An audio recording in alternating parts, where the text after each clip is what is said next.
New York may be famous for its yellow taxis, but another form of transportation's now booming here. There's been a 25% increase in cycling in the city during the pandemic.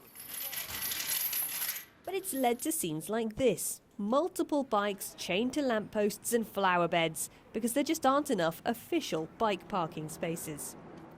Cycling Club President Christopher Matthias is a big advocate for two-wheel travel, but says he wouldn't dream of commuting to work this way because of the lack of reliable parking. Often you go back to the same spots and the parking is not there anymore because of construction. Bike poles are moved, not returned.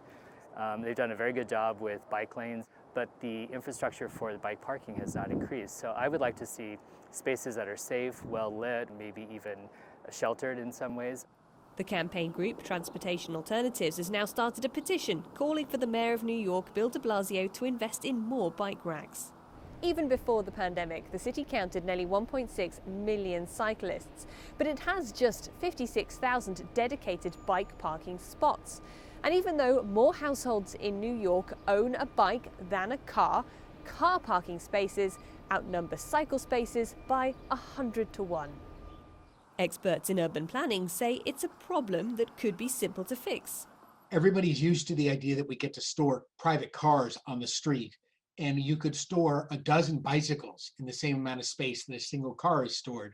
So it's just a matter of reallocating parking spaces and designating specific parking spaces as eligible for bicycles, or making it clear that bicycles are allowed to park in parking spots. Private companies are now moving in to address the issue. Shabazz Stewart created several free parking pods in New York after having 3 bikes stolen in 5 years. But he struggled to get planning approval from local authorities to build more.